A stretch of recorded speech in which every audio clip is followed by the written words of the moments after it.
আসসালামু আলাইকুম। AEF option YouTube চ্যানেলে মাইক্রোসফট অফিস এক্সেল প্রোগ্রামের সবচেয়ে গুরুত্বপূর্ণ ক্লাসে আপনাদের সবাইকে স্বাগতম। আজকে যে বিষয় সম্পর্কে আলোচনা করব সেটি হচ্ছে Microsoft Office Microsoft Office Excel program দিয়ে যে কোনো ধরনের হিসাব করার সময়, অর্থাৎ কোনো কোম্পানির হিসাব হোক বা কোনো শিক্ষা প্রতিষ্ঠানের হিসাব হোক বা কোনো ব্যাংকিং হিসাব হোক, অর্থাৎ যে কোনো ধরনের হিসাব করার ক্ষেত্রে যে সকল সূত্র ব্যবহার করা হয় বা যে সকল সূত্র প্রয়োজন হয় সেগুলো মুখস্থ না করে শুধু শর্ত অনুযায়ী কিভাবে যে কোনো হিসাব সমাধান করবেন, এইরকম বিষয় নিয়ে আজকের এই ক্লাসটি সবচেয়ে বেশি গুরুত্বপূর্ণ হতে চলেছে। আপনি যদি এই ক্লাসটি দেখেন তাহলে মনে করবেন যে মাইক্রোসফট অফিস এক্সেল প্রোগ্রামে সব ধরনের হিসাব আপনার হাতের মুঠোর মধ্যে এসে গেছে। তো আজকের এই ক্লাসটি খুব মনোযোগ সহকারে দেখবেন। তো প্রথমে এই দিকে লক্ষ্য করেন, এই যে এখানে আমি কি লিখেছি, যেমন ধরেন এখানে এক্স দ্বারা কোনো নির্দিষ্ট সেলের নাম্বার বোঝানো হয়েছে। এই এক্স দ্বারা কি বোঝানো হয়েছে? যে কোনো নির্দিষ্ট সেলের নাম্বার, যে এক্সেলের যে সেল রয়েছে, যেমন ধরেন B1 B2 B3 এইরকম সেলের নাম্বার বোঝানো হয়েছে। বুঝতে পেরেছেন? অর্থাৎ যে কোনো সেলে টোটাল মার্ক হোক বা মোট জিপিএ হোক বা মোট টাকা হোক, এই রকম সেলকে বোঝানো হয়েছে এক্স দ্বারা। বুঝতে পেরেছেন? এখন আমরা এই এক নম্বরে আসি। এক নম্বরে কি বলেছে? যদি এক্স 500-এর বেশি হয় তাহলে এ প্লাস। যদি এক্স 500-এর বেশি হয় তাহলে এ প্লাস। এখানে এক্স দ্বারা কি বোঝা যাচ্ছে? যেহেতু এখানে বলেছে এক্স 500-এর বেশি হলে এ প্লাস, অলরেডি বোঝা যাচ্ছে এই এক্সটি টোটাল মার্ক হবে, অর্থাৎ এক্সটি টোটাল মার্কের সেল নাম্বার হবে। তাহলে আমরা একবার বলি, যদি এক্স মানে যদি টোটাল মার্ক 500-এর সমান অথবা বেশি হয় তাহলে এ প্লাস। বুঝতে পেরেছেন? তাহলে এখানে এক্সটা টোটাল মার্ক হিসেবে ব্যবহৃত হয়েছে। বুঝতে পেরেছেন? তাহলে যদি এক্স 500-এর বেশি হয় তাহলে এ প্লাস। এই বাক্যটি, এই শর্তটিকে আপনি কিভাবে কম্পিউটারে লিখবেন, এক্সেলে লিখবেন কম্পিউটারের ভাষায়, তাহলে একটু লক্ষ্য করেন। যেহেতু বলেছে যদি, বুঝতে পেরেছেন? যদির ইংরেজি কি? ইফ। আমাদের যে কোনো শর্ত লিখতে হলে সর্বপ্রথম এক্সেল প্রোগ্রামে ইকুয়াল টু দিতে হবে, সমান। বুঝতে পেরেছেন? এই চিহ্ন, এই ইকুয়াল টু দিতে হবে। ইকুয়াল টু দেওয়ার পর যেহেতু এটা একটা শর্ত, তাহলে আমাদের শর্ত অনুযায়ী, যেহেতু এখানে যদিও লেখা আছে, তারপরেও আমরা কি দিব? ইফ। বুঝতে পেরেছেন? অর্থাৎ ইফ দ্বারা কি বোঝাচ্ছে? যদি। ইফ শব্দের অর্থ যদি। তাহলে এখানে লেখা আছে যদি, তাহলে যদির পরিবর্তে আমরা ইফ লিখেছি। বুঝতে পেরেছেন? মনে রাখবেন, যে কোনো শর্তের প্রথমে ইকুয়াল টুর পরে ইফ দিতে হয়। তাহলে এই এক নাম্বার একটি শর্ত। বুঝতে পেরেছেন? এই একটি শর্ত। তাহলে এই শর্তের প্রথমে কি দিয়েছি? ইফ। আবার মনে রাখবেন, যদি ইফ দেন তাহলে ইফের সাথে সাথে একটি বাম সাইডের ফার্স্ট ব্র্যাকেট দিবেন, ফার্স্ট ব্র্যাকেট। বুঝতে পেরেছেন? এই ব্র্যাকেটটি এখন দিয়েছি। এখন আমাদের এইদিকে একটু লক্ষ্য করতে হবে। এখানে কি বলেছে? এক্স 500-এর বেশি বলতে আমাদের বেশি একটি শর্টকাট চিহ্ন রয়েছে, যে লেস দেন আর গ্রেটার দেন। এই দুটার মধ্যে লেস দেন দ্বারা ছোট বোঝায় বা কম বোঝায়, আর গ্রেটার দেন দ্বারা বেশি বা বড় বোঝায়। বুঝতে পেরেছেন? তাহলে এখানে বেশি বলেছে, আমাদের অবশ্যই গ্রেটার দেন ব্যবহার করা লাগবে। বুঝতে পেরেছেন? এখন আপনাদের এই জায়গায় লিখতে হবে এই এক্স, যেহেতু এক্স টোটাল মার্ক বোঝাচ্ছে, তাহলে আমাদের সর্বপ্রথম টোটাল মার্কের সেল নাম্বার দিতে হবে। তাহলে এখানে টোটাল মার্কের সেল নাম্বারকে কি দ্বারা প্রকাশ করা হয়েছে? এক্স দ্বারা। বুঝতে পেরেছেন? তাহলে আমাদের এখানে এক্স লিখতে হবে, এক্স। বুঝতে পেরেছেন? ইফ ইকুয়াল টু, ইফ মানে যদি এক্স অর্থাৎ টোটাল মার্কের সেল নাম্বার, টোটাল মার্ক 500-এর সমান অথবা বেশি হয়, এটি লিখতে হবে। তাহলে 500-এর বেশি হয় এটি লিখতে হলে আমাদের কিভাবে লিখতে হবে? আপনাদের টোটাল মার্কের সেল নাম্বার লেখার পরে আপনার এই গ্রেটার দেন চিহ্নটি দিতে হবে। বুঝতে পেরেছেন? এই চিহ্নর নাম হচ্ছে গ্রেটার দেন। এই চিহ্নই বোঝাচ্ছে যে এই এক্সটি বড়, অর্থাৎ বাম সাইড বড়। এই চিহ্নগুলো বাম দিকে নির্দেশ দেয়, অর্থাৎ এই গ্রেটার দেনে বোঝাচ্ছে বাম সাইড বড়, অর্থাৎ এক্স বড়। বুঝতে পেরেছেন? এখন এখানে কি বলেছে 500 এর বেশি হলে, তাহলে এখন যদি আমরা 500 লিখি তাহলে কি বোঝা যাচ্ছে? যেমন ধরেন ইফ মানে যদি, যদি এক্স 500 এর বেশি, বুঝতে পেরেছেন? 500 এর বেশি, অর্থাৎ এই চিহ্নটি এক্সকে বড় বোঝাচ্ছে বা বেশি বোঝাচ্ছে, আর 500কে ছোট বোঝাচ্ছে বা কম বোঝাচ্ছে। তাহলে এখানে তো বলেছে যে 500 এর বেশি হয়, যদি এক্স 500 এর বেশি হয়, তাহলে ঠিক একই রকম করে আমরা লিখেছি যে ইফ মানে যদি এক্স 500 এর বেশি হয়। বুঝতে পেরেছেন? মনে রাখবেন যে কোনো মার্ক বা যে কোনো সংখ্যা লেখার পরেই একটি কমা দিতে হবে। বুঝতে পেরেছেন? তাহলে এখানে আমি কমা দিলাম। মনে রাখবেন যে কোনো সংখ্যা বা যে কোনো মার্ক বা যে কোনো টাকা লেখার পরেও আপনার কমা দিতে হবে। বুঝতে পেরেছেন? তাহলে আমিও কমা দিলাম। এখন কমা দেওয়ার পরে আপনার দেখতে হবে এখানে রেজাল্ট কী চেয়েছে। যেহেতু আমাদের এই পর্যন্ত লেখা শেষ, এখন শুধু এইটা বাকি রয়েছে। দেখেন কি কি লিখেছি, ইকুয়াল টু ইফ মানে যদি, তারপরে এক্স 500 এর বেশি হলে। বুঝতে পেরেছেন?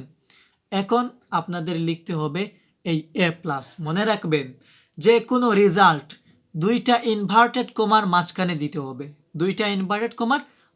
দিতে হবে, এটি হচ্ছে সঠিক নিয়ম। যে কোনো রেজাল্ট দুইটা ইনভার্টেড কমার মাঝখানে দিতে হবে। তাহলে আমি প্রথমে একটি ইনভার্টেড কমা দিলাম, তারপর এ প্লাস লিখলাম, তারপর আরেকটি ইনভার্টেড কমা দিলাম। বুঝতে পেরেছেন? এখন তো আমাদের শর্ত শেষ, আমাদের এই পর্যন্ত লেখা হয়েছে। যদি লেখা শেষ হয়ে যায় তাহলে লাস্টে একটি কমা দিতে হবে। বুঝতে পেরেছেন? তাহলে এখানে কি বোঝা যাচ্ছে? ইফ মানে যদি এক্স 500 এর বেশি হয়, অর্থাৎ গ্রেটার দেন বেশি, যদি এক্স 500 এর বেশি হয় তাহলে এ প্লাস। বুঝতে পেরেছেন? আমাদের শর্ত অনুযায়ী সূত্রটি হয়েছে। আপনি যদি এই রকমভাবে বুঝতে পারেন তাহলে আপনার এক্সেলটি একবারে সহজ হয়ে যাবে। এখন আসি 2 নম্বরে। 2 নম্বরে কি বলেছে? যদি এক্স 500 এর কম হয় তাহলে এ। আমরা তো প্রথমেই একটি লিখেছে 500 এর বেশি হয়, তাহলে এ প্লাস। এখানে বলেছে কম হয়, তাহলে কোন চিহ্ন দিব? অবশ্যই লেস দেন। বুঝতে পেরেছেন? বেশি চিহ্ন হচ্ছে গ্রেটার দেন আর কম চিহ্ন হচ্ছে লেস দেন। তাহলে ঠিক একই নিয়মে আমাদের সর্বপ্রথম ইকুয়াল টু দিতে হবে, দেওয়ার পর ইফ দিতে হবে। যেহেতু এটি একটি শর্ত তাহলে ইফ দিতে হবে, ইফ দেওয়ার পর বাম সাইডের ব্র্যাকেট দিতে হবে। বুঝতে পেরেছেন? ঠিক একই নিয়মে দেব। এখন বাম সাইডের ব্র্যাকেট দেওয়ার পরে আমাদের এই এক্স লিখতে হবে, লিখলাম এক্স। তারপর কি বলেছে? 500 এর কম হয়, এখানে লিখেছে 500 এর বেশি হয়, তাহলে কি দিয়েছি?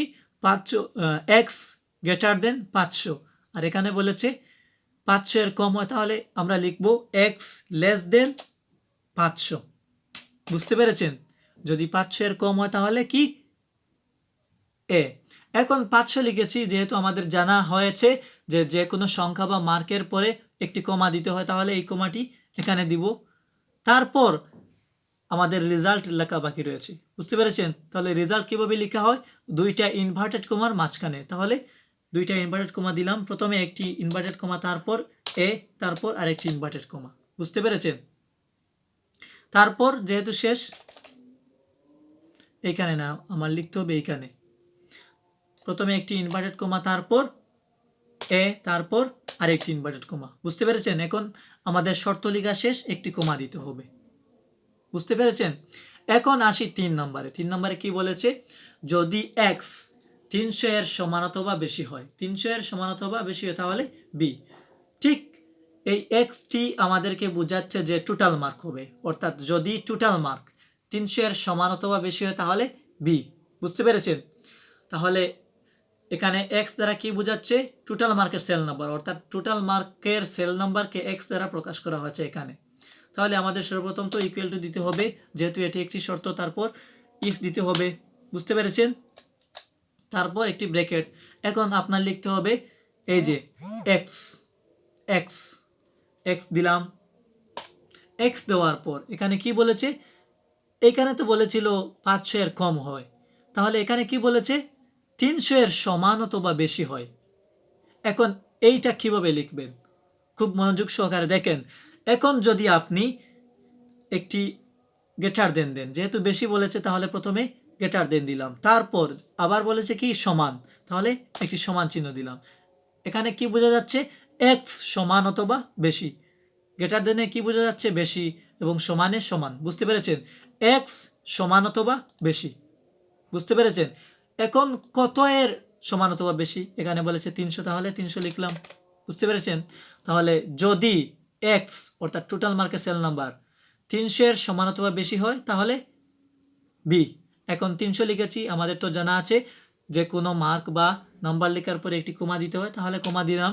এখন আমাদের শুধু রেজাল্ট লেখা বাকি, রেজাল্ট হচ্ছে বি। এখন বিটি দুইটা ইনভার্টেড কমার মাঝখানে দিব। বুঝতে পেরেছেন। এখন শর্ত শেষ, আমাদের একটি কমা দিতে হবে। এখন পরেরটিতে আসি।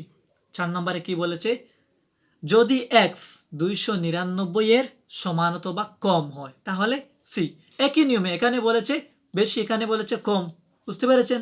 তাহলে আমাদের সর্বপ্রথম ইকুয়াল টু দিতে হবে, ইকুয়াল টু দিলাম, তারপর ইফ, ইফের সাথে একটি ব্র্যাকেট, তারপর 299, তারপর এক্স। বুঝতে পেরেছেন, এক্স অর্থাৎ এই জায়গায় টোটাল মার্কের কথা বলা হয়েছে, তাহলে এক্স, এক্স দিলাম। এখন বলছে 299 এর সমান অথবা কম, অর্থাৎ প্রথমে কম চিহ্ন অর্থাৎ লেস দেন, তারপর সমান চিহ্ন, সমান অথবা কম। কত এর সমান অথবা কম, 299, তাহলে 299 লিখলাম। বুঝতে পেরেছেন। অর্থাৎ যদি ইকুয়াল টু, ইফ মানে যদি এক্স অর্থাৎ টোটাল মার্ক 299 এর সমান অথবা কম হয়, এখন 299 পরে একটি কমা, তারপর দুইটা ইনভার্টেড কমার মাঝখানে বি। বুঝতে পেরেছেন। এখন শর্ত শেষ, কমা। বুঝতে পেরেছেন। এখন সর্বশেষে আসি 5 নম্বরে। একটু লক্ষ্য করেন, এখানে তো প্রত্যেকটি তো ইফ দেওয়ার পর একটি ব্র্যাকেট দিয়েছি, সেই ব্র্যাকেট তো পুরা করে নেই। মনে রাখবেন, যেহেতু ইফ পরে একটি ব্র্যাকেট দিয়েছেন, সেই ব্র্যাকেটটি শর্ত লেখা শেষে আপনার পুরা করতে হবে। বুঝতে পেরেছেন। যদি 5টি শর্ত থাকে বা 2টি শর্ত থাকে, তাহলে 2টি শর্ত শেষে, সব শর্ত শেষে আপনার ব্র্যাকেটগুলো পুরো করতে হবে, অর্থাৎ এই ইফের ব্র্যাকেটগুলি পূরণ করতে হবে। এখানে একটি ব্র্যাকেট দিয়েছি, অর্থাৎ একটি শর্ত রয়েছে, তাহলে একটি শর্ত লেখা শেষ, তার শেষে একটি ব্র্যাকেট দিতে হবে, ব্র্যাকেটটি পুরো করতে হবে এইভাবে। বুঝতে পেরেছেন। এই জায়গা আপনাদের ব্র্যাকেট দিতে হবে, ব্র্যাকেট দিলাম, তারপর ব্র্যাকেট। বুঝতে পেরেছেন। এইভাবে এখানে প্রত্যেকটিতে আপনার ব্র্যাকেট দিতে হবে। এখন আমরা এই জায়গায় আসি। এই জায়গায় কি বলেছে, যদি বাংলা থেকে আইসিটি পর্যন্ত যে কোনো বিষয়ে 33-এর কম হয় তাহলে ফেল। এটা তো আপনারা জানেন, যদি কোনো ক্লাসের পরীক্ষা হয় অটোমেটিকলি তো আপনারা জানেন যে কোনো একটা সাবজেক্টে 33-এর কম হলে ফেল। এটা তো আপনারা জানেন। এখন এই শর্তটিকে আপনি কিভাবে কম্পিউটারের ভাষায় প্রকাশ করবেন মাইক্রোসফট অফিস এক্সেলে, খুব লক্ষ্য করেন। এখানে কি বলেছে, প্রথমেই যদি বাংলা থেকে আইসিটি পর্যন্ত যে কোনো বিষয়ে 33-এর কম হয় তাহলে ফেল। তাহলে 33-এর কম বলেছে, অর্থাৎ লেস দেন বসবে। বুঝতে পেরেছেন। এখন যদি বলেছে, অর্থাৎ ইফ বসবে, তাহলে সর্বপ্রথম ইকুয়াল, তারপর ইফ, ইফ দেওয়ার সাথে সাথে একটি ব্র্যাকেট। বুঝতে পেরেছেন। এখন ব্র্যাকেট দেওয়ার পরে এখানে কি বলেছে, বাংলা থেকে আইসিটি পর্যন্ত। বুঝতে পেরেছেন। তাহলে বাংলা থেকে আইসিটি পর্যন্ত যে মার্কেট সেল নাম্বারগুলি রয়েছে, যেমন ধরেন বাংলার সেল নাম্বার হচ্ছে B1, বাংলার সেল নাম্বার হচ্ছেন B1। একবার মনে করেন, B1 হচ্ছে বাংলার সেল নাম্বার, আইসিটি এর সেল নাম্বার হচ্ছে F1। বুঝতে পেরেছেন। তাহলে আপনার লিখতে হবে ইফ দেওয়ার পরে একটি ব্র্যাকেট, তারপরে বাংলা থেকে আইসিটি পর্যন্ত, অর্থাৎ বাংলা সেল নাম্বার কত বলেছি, B1, তারপর আইসিটির সেল নাম্বার কত বলেছি, F1। এখন এইটা লিখতে হলে আপনার একটু চিন্তা করতে হবে যে এই যে জায়গায় 33-এর কম হয় তাহলে ফেল। একটু চিন্তা করেন, এই 33টি কি? আমাদের মার্কের মধ্যে সর্বনিম্ন মার্ক হচ্ছে 33, বুঝতে পেরেছেন? অর্থাৎ 33-এর নিচে পেলেই ফেল, অর্থাৎ সর্বনিম্ন মার্ক হচ্ছে 33। মনে রাখবেন, যদি সর্বনিম্ন কোনো মার্ক বা জিপিএ বোঝায়, তাহলে আপনার যে সূত্রটি লিখবেন, সেই সূত্রের প্রথমে ইফ পরে ব্র্যাকেট ইফ এবং ব্র্যাকেটের পরে আপনার লিখতে হবে মিনিমাম, অর্থাৎ মিনিমামের সংক্ষিপ্ত রূপ হচ্ছে MIN। এটি লিখতে হবে। এটি লেখার সাথে সাথে একটি বাম সাইডের ব্র্যাকেট দিতে হবে, বুঝতে পেরেছেন? এখন এই মিন কেন লিখলাম? কারণ আমাদের সর্বনিম্ন মার্ক বুঝাচ্ছি, বুঝতে পেরেছেন? সর্বনিম্ন মার্ক বুঝিয়েছে। এখন সর্বনিম্ন মার্ক কত বুঝিয়েছে? 33। তাহলে আমাদের তো অলরেডি জানা আছে 33টি হচ্ছে সর্বনিম্ন মার্ক। তাহলে এই সর্বনিম্ন মার্কের জন্য আমরা মিন লিখেছি, অর্থাৎ মিনিমাম লিখেছি, বুঝতে পেরেছেন? এখন আপনাদের লিখতে হবে এই বাংলা থেকে আইসিটি পর্যন্ত। তাহলে বাংলা থেকে আইসিটি পর্যন্ত কিভাবে লিখবেন? বাংলার সেল নাম্বার কি বলেছিলাম? B1। তাহলে বাংলার ক্ষেত্রে B1 দিলাম, বুঝতে পেরেছেন? B1। তারপর থেকে বাংলা থেকে আইসিটি পর্যন্ত এইভাবে বলেছে। তারপর আইসিটি এর সেল নাম্বার কি বলেছিলাম? F1, বুঝতে পেরেছেন? তাহলে B1 দেওয়ার পর একটি কোলন চিহ্ন দিতে হবে। তারপর আইসিটি এর সেল নাম্বার লিখতে হবে F1, বুঝতে পেরেছেন? অর্থাৎ এইখানে আমাদের সিলেক্ট হয়ে গেছে, অর্থাৎ বাংলা থেকে আইসিটি পর্যন্ত, বুঝতে পেরেছেন? এখন আপনার এই মিন পরে যে ব্র্যাকেটটি দিয়েছেন, সেই ব্র্যাকেটটি এখানে পূরণ করতে হবে। তাহলে এখানে পূরণ করবেন, বুঝতে পেরেছেন? আমরা যে কারণে এই মিন দিয়েছিলাম, সেই কারণটি আমাদের লেখা শেষ। তারপরে ব্র্যাকেটটি পূরণ করতে হবে। এখন এখানে বলেছে যে কোনো বিষয়ে, অর্থাৎ বাংলা থেকে আইসিটি পর্যন্ত যে কোনো বিষয়ে এই এত পর্যন্ত আমাদের শর্ত এবং সূত্র লেখা শেষ, বুঝতে পেরেছেন? অর্থাৎ যদি মিনিমাম যে কোনো বিষয়ে অর্থাৎ বাংলা থেকে আইসিটি পর্যন্ত, বুঝতে পেরেছেন? এত পর্যন্ত আমাদের লেখা শেষ। এখন আমাদের লিখতে হবে যে কোনো বিষয়, যেহেতু এখানে 33-এর কম হয়, এখানে বলেছে কি 33-এর কম হয়। এখন আমাদের কিভাবে লিখতে হবে 33-এর কম হয়? অবশ্যই তো জানা আছে, আপনারা এই যে 500 এই যে লিখেছেন 500-এর কম হয়, ঠিক একই নিয়মে আপনাদের লিখতে হবে লেস দেন 33, বুঝতে পেরেছেন? এখন 33 লেখা শেষ, আপনার একটি কমা দিতে হবে, যেহেতু আপনার জানা আছে যে কোনো মার্কের পরেই একটি কমা দিতে হবে, বুঝতে পেরেছেন? তাহলে কমা দিলাম। এখন শুধু রেজাল্ট লেখা বাকি রয়েছে। তাহলে রেজাল্টটি কিভাবে লেখা হয়? দুইটা ইনভার্টেড কমার মাঝখানে একটি ইনভার্টেড কমা, তারপরে ফেল, বুঝতে পেরেছেন? ফেল লিখলাম, তারপরে আরেকটি ইনভার্টেড কমা এবং আরেকটি কমা দ্বারা শর্তটি শেষ করবেন। এখন এখানে একটু লক্ষ্য করেন, ইফ দেওয়ার পর একটি ব্র্যাকেট দিয়েছিলেন, অবশ্যই সেই ব্র্যাকেটটি পূরণ করতে হবে। এখন এই জায়গায় আপনার এই ব্র্যাকেটটি পূরণ করতে হবে এইভাবে, বুঝতে পেরেছেন? এই শর্ত শেষ আমাদের। এখন 6 নাম্বার শর্তে, যদি x 300 এর বেশি হয় তাহলে না, যদি x 300 এর বেশি হয় এবং 350 এর কম হয় তাহলে a। যদি x এখানে টোটাল মার্কের সেল নাম্বার বোঝাচ্ছে, বুঝতে পেরেছেন?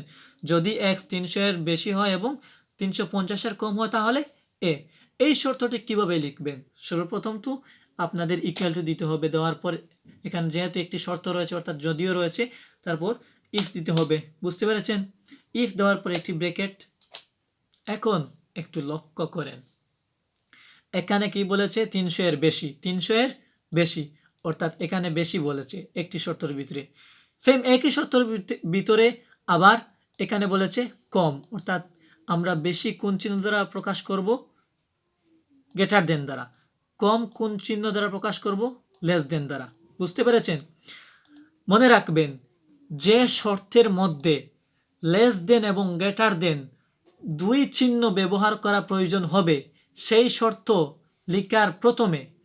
শর্ত অনুযায়ী সূত্র লেখার প্রথমে আপনার দিতে হবে এন্ড, বুঝতে পেরেছেন? যেহেতু আমাদের এখানে প্রয়োজন পড়বে বেশি চিহ্ন, অর্থাৎ গ্রেটার দেন, আর এখানে প্রয়োজন পড়বে লেস দেন, অর্থাৎ একই শর্তের ভিতরে আমাদের দুইটি চিহ্ন ব্যবহার করা প্রয়োজন পড়বে। সেহেতু আমাদের এই জায়গায় ইফ পরে আমাদের লিখতে হবে এন্ড, এন্ড, বুঝতে পেরেছেন? এন্ড লেখার পরে একটি ব্র্যাকেট। তাহলে এন্ড কি জন্য দিলাম, আমাদের যেহেতু এই জায়গায় বেশি এবং কম বোঝাচ্ছে, অর্থাৎ গ্রেটার দেন এবং লেস দেন প্রয়োজন হবে। বুঝতে পেরেছেন? এখন আপনারা মেইন শর্ত দিকে একটু লক্ষ্য করেন। এখানে কি বলেছে, যদি এক্স 300 এর সমান 300 এর বেশি হয় এবং 350 এর কম হয় তাহলে এ। এখন আপনাদের লিখতে হবে এক্স অর্থাৎ এন্ড এক্স অর্থাৎ টোটাল মার্ক। এখন এক্স লিখলাম, লেখার পরে 300 এর বেশি হয়, এখন লিখলাম গ্রেটার দেন অর্থাৎ গ্রেটার দেন 300। বুঝতে পেরেছেন? Greater than 300। 300 লেখার পর কি দিবেন, অবশ্যই একটি কমা দিবেন। বুঝতে পেরেছেন? এখন আবার কি বলেছে, এবং 350 এর কম হয়। এই 350টা কি, টোটাল মার্ক। বুঝতে পেরেছেন? এই এক্সটা কি, টোটাল মার্ক। এই 300টা কি, টোটাল মার্ক। তিনোটা একই, যেহেতু 350 ওই এক্স এর কথা বলা হয়েছে এবং 300 এই এক্স এর কথা বলা হয়েছে, সেহেতু এই 300 লেখার আগে আমরা দিয়েছি এক্স, এবং আমাদের এই 350 লেখার আগেও আমাদের দিতে হবে এক্স। বুঝতে পেরেছেন? আবার দিলাম এক্স, এক্স দিয়ে এখন কি বলেছে, 350 এর কম হলে, 350 এর কম হলে এখন আমাদের দিতে হবে লেস দেন 350। বুঝতে পেরেছেন? এখন তো আপনারা চিন্তা করছেন যে এখানে একটি কমা দিতে হবে, যেহেতু যে কোনো সংখ্যা বা যে কোনো মার্ক লেখার পরেই একটি কমা দিতে হয়, সেহেতু একটি কমা দিবেন। কিন্তু এই জায়গায় দেওয়া যাবে না, এই জায়গায় দেওয়া যাবে না। একটু ভালো মতো লক্ষ্য করেন। এখন কিভাবে দিবেন, আপনার আগে লক্ষ্য করতে হবে, যেহেতু আপনি এই এন্ড পরে যে একটি ব্র্যাকেট দিয়েছেন, নিশ্চয়ই এই ব্র্যাকেটটি পূরণ করতে হবে। কোন সময় পূরণ করবেন? আপনি এন্ড তো দিয়েছিলেন যে লেস দেন এবং গ্রেটার দেন দুই চিহ্ন ব্যবহার করার জন্য। এখন দেখতেছেন যে লেস দেন এবং গ্রেটার দেন দুই চিহ্নটি ব্যবহার করা হয়ে গেছে। এখন আপনারা ব্র্যাকেটটি পূরণ করতে হবে, আপনার ব্র্যাকেটটি পূরণ করতে হবে। এখন আপনার ব্র্যাকেটটি পূরণ করতে হবে। বুঝতে পেরেছেন? পূরণ করবেন। পূরণ করার পর যেহেতু কমা দিতেই হবে, 350 পরে কমা দিতেই হবে, সেই কমাটি আপনি ব্র্যাকেট পরে দিবেন। বুঝতে পেরেছেন? তাহলে এখন আমাদের এই শর্ত এই এত পর্যন্ত শেষ। বুঝতে পেরেছেন? এখন রয়েছে কি এ, শুধু রেজাল্টই রয়েছে। এখন আমাদের রেজাল্ট লিখতে হবে, এখন দুইটা ইনভার্টেড কমার মাঝখানে এ। বুঝতে পেরেছেন? এখন শর্ত শেষ, কমা, আর এই ইফের এই জায়গায় সেই ব্র্যাকেটটি পূরণ করতে হবে। তাহলে এই ব্র্যাকেটটি পূরণ করলাম। বুঝতে পেরেছেন? এখন 7 নম্বরে আসি। 7 নম্বরে কি বলেছে, যদি এক্স 10,000 সমান অথবা বেশি হয় এবং 15,000 কম হয় তাহলে এক্স এর 10% পাবে। এক্স এর 10% পাবে। তাহলে এখানে বোঝা যাচ্ছে এক্সটাকে একটি মূল টাকা বোঝানো হয়েছে, মূল টাকার সেল নাম্বার বোঝানো হয়েছে। বুঝতে পেরেছেন? যেমন ধরেন আপনার বেতন বোঝানো হয়েছে বা কোনো পণ্য বিক্রয় করার পর সেই পণ্যর মূল্য বোঝানো হয়েছে। বুঝতে পেরেছেন? তাহলে যদি যেমন ধরেন আপনার বেতন 10,000 টাকা এর সমান অথবা বেশি এবং 15,000 কম হয় তাহলে এক্স এর 10% দিতে হবে, অর্থাৎ 10% ব্যাট হোক বা ট্যাক্স হোক, আপনার ধরিল যদি প্রয়োজন পড়ে আপনার পার্সেন্টেজ বা ব্যাট বা ট্যাক্স দিবেন, সেক্ষেত্রে আপনার এই শর্তটি প্রয়োজন পড়বে। বুঝতে পেরেছেন? তাহলে এই শর্তটি কিভাবে সমাধান করবেন, এই যেমন ধরেন সর্বপ্রথম ইকুয়াল টু দিতে হবে, ইকুয়াল টু দেওয়ার পর আপনার ইফ দিতে হবে। ইফ লিখলাম, সাথে সাথে একটি ব্র্যাকেট। এখন এখানে কি বলেছে, যদি এক্স আপনার বেতনের সেল নাম্বার, বুঝতে পেরেছেন? যদি এক্স বা যদি বেতন 10,000 সমান অথবা বেশি হয় তাহলে 15,000, যদি বেতন 10,000 সমান অথবা বেশি হয় এবং 15,000 কম হয় তাহলে বেতন এর 10% পাবে। বুঝতে পেরেছেন? এটি কিভাবে হিসাব করবেন? তাহলে এখন আপনার লিখতে হবে, একটু লক্ষ্য করেন। এখানে বলেছে এক্স এর 10,000 সমান অথবা বেশি, এখানে বেশি বলেছে এবং এই জায়গায় কম বলেছে।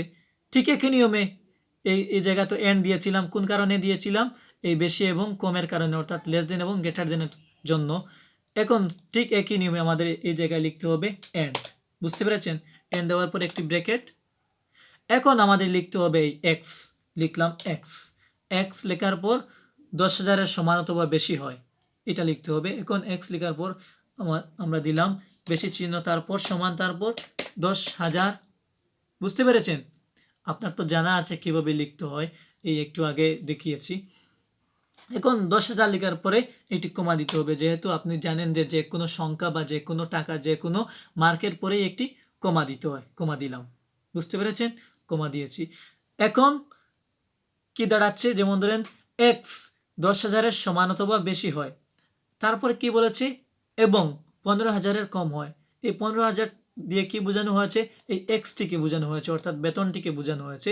তাহলে এখানে আবার লিখবেন এক্স 15,000-এর কম। এখন লেস দেন চিহ্ন, তারপর 15,000। বুঝতে পেরেছেন? এখন 15,000-এর পরে সেই ব্র্যাকেটটি পূরণ করবেন এবং শেষে কমাটি দিবেন, ঠিক একই নিয়মে। বুঝতে পেরেছেন? এখন কি বলেছে, যদি কম হয়, 15,000-এর কম হয়, তাহলে এক্স এর 10% পাবে। যেহেতু এক্স এর 10% অর্থাৎ বেতনের 10% বলেছে, সেহেতু আমাদের এখানে তো লিখেছে দুইটা ইনভার্টেড কমা মাঝখানে, কিন্তু এটা হচ্ছে অন্যরকম। এটা অন্যরকম। এখানে বলেছে এক্স এর 10%, আপনাদের পার্সেন্টেজ বলেছে, অর্থাৎ পার্সেন্টেজ সব সময় মেইন টাকার সাথে গুণ হয়, আসল টাকার সাথে গুণ হয়। বুঝতে পেরেছেন? গুণ দিয়ে বাহির করতে হয়। এখন আসল টাকা হচ্ছে এক্স, তাহলে এক্স লিখবেন। লেখার পর আপনার এখানে বলেছে 10%, অর্থাৎ আপনার এরপরে গুণ চিহ্ন দিয়ে আপনার লিখতে হবে 10%। বুঝতে পেরেছেন? এখন লেখা শেষ। আপনার এই ইফের ব্র্যাকেটটি আপনার এই জায়গায় পূরণ করতে হবে। পূরণ করুন। বুঝতে পেরেছেন? আপনি যদি এই শর্ত এবং সূত্রগুলি বুঝে থাকেন, তাহলে মনে করবেন এই এক্সেল প্রোগ্রামটি আপনার হাতের মুঠোর মধ্যে এসে গেছে। আপনার আর এক্সেল নিয়ে কোনো চিন্তা থাকবে না। বুঝতে পেরেছেন? এবং পরবর্তীতে আমি যেরকম ক্লাস দিব, এই বিভিন্ন রকম হিসাবের ক্লাস দিব, যেমন ধরেন স্কুলের রেজাল্ট বাহির করা, বা কোনো কোম্পানির হিসাব তৈরি করা, বা কোনো ব্যাংকিং হিসাব, এরকম হিসাবগুলো আমি দেব পরবর্তীতে। সেজন্য আপনারা এই চ্যানেলটিকে সাবস্ক্রাইব করে রাখবেন। বুঝতে পেরেছেন? তাহলে আজকের ক্লাস এখানেই শেষ। আসসালামু আলাইকুম।